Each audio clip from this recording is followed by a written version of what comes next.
Hello, y'all. This your girl Brittany Shay. So I wanted to come on my channel and talk about what recently happened in Hoover, Alabama, at the Riverchase Galleria to 21-year-old Emantic Bradford Jr.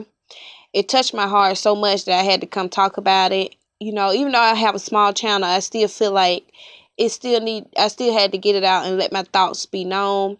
For an innocent black man losing his life for trying to help others. And then the police, they try to cover it up or try to say, hey, oops, my bad, and that's not right, that he lost his life. And it was like, shoot first and ask questions later. And I just wanted to go over the details of what people have been saying and what you have probably seen or haven't seen on the news about the whole situation. So first and foremost, I wanted to talk about what all kicked it off was there was an altercation between two young men that were the age of 18. One pulled out the gun and was attempting to shoot the other. The gunshot grazed a 12-year-old girl in her spine. Thank God that she is all right. News came out that it hit her spine, but it didn't damage her spine or hit any major organs. So I'm glad that she's doing well. And it was so sad that happened to her. She was an innocent bystander. So basically, the one that shot the other one, he got away. But when several police officers was on the scene at the mall because of it being Black Friday, Thanksgiving night. A lot of people shopping Thanksgiving night, and they had to close the mall down, rightfully so, because of the shooting. A lot of people were panicking, running for their lives, which you can't blame them. I mean, you don't know where gunshots coming from. Bullets don't know no name, so you got to get out of there and flee the scene. So when police, came to the scene and arrived, I guess those who were there was coming in. The man that shot Emantic Bradford, they said he was an off-duty police officer, and Emantic Bradford was actually helping civilians get out. He was trying to, make a way for people to safely get out without anyone getting hurt.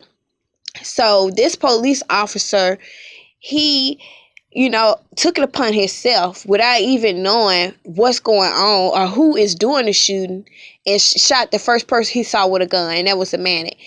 And then Emantic, too, he served in the military, so he know all about, dire situations like that and how to help people get to safety. And, he was just brandishing his gun so he can help people. And they say a lot of people had their weapons on them. And Alabama is a open carry state. From me living in Alabama, I always knew that. As long as you have that gun legally, in which he had his gun legally, you can have that gun on you, and or you can have it concealed. And a lot of witnesses say that, he wasn't the only one with the gun. It was a lot of people who had concealed weapons, and they was trying to, help others. Basically, he was a good guy with a gun. And it's sad that a good guy like himself, was vilified in the media, vilified by Hoover police as being some kind of thug or a criminal. He was the one that did it. They was trying to say it was him, and it wasn't. And you got the wrong guy. And then the guy that did it, he's at large. He's out and about. He's free. And what is effort being done to find him? And speaking of that, what effort is being done to get justice for EJ? Like, we just can't stand idly by and let you create your own narrative of what you want the story to be about him. And we're not going to do that. You're not going to turn him into no bad guy, in which he wasn't raised like that. You could tell how deeply hurt his parents were. Miss April Pickens, and then his father, Emantic Bradford Sr., who was a police officer. He said so himself. As him being a police officer, he trained his son how to respond to officers. And speaking of that, the officer who shot him did not give him a verbal warning at all. He shot him in his head. And that is so inhumane. If anything, I know police officers, if they do shoot, they shoot to slow you down or to stop you. They don't shoot you to where they kill you if they want to bring you in. Now, say if that was it's a double standard. Say if that was a white guy that was doing the shooting, they'll talk him off the ledge. They wouldn't even shot him. They'll bring him in. It wouldn't have been no problem. You know what I'm saying? But if, just because you black and you wielding a gun, that automatically makes you a suspect. That's so crazy. And it's not right at all, that black men are seen as thugs. Not all black men are thugs. You can't judge a book by its cover. You know what I'm saying? You don't know what that person came from, who they are as a person. And you could tell he wasn't raised like that. And I commend his parents, for fighting for their son. And the sad thing about it is that they didn't even know that their son was dead. They found out through social media. Like, police didn't even have the decency to inform these good folks that their son was murdered by their hands. And even I felt like the man who did it, if you feel sorrow and you feel bad for doing it, you would go to that family man to man, apologize with sincerity in your heart and mean it. And say, I made a mistake, I'm sorry. Beg for forgiveness. But people don't care. People nowadays do not care about each other. They don't care about a living thing at all. I hate the way people treat each other. Like, there's no love for nobody. Like, I feel like you should love your neighbor and love each other, love yourself.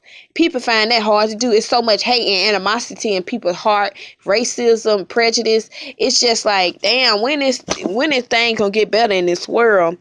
It really seems like everything is getting worse than it is getting better.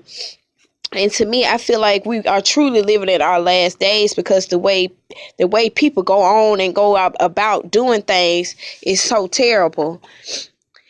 But yeah, I honestly think in my mind that it's a cover-up taking place, because they don't want to release the footage, because Hoover themselves have initiated for officers to have body cams on them at all times when they're dealing with civilians.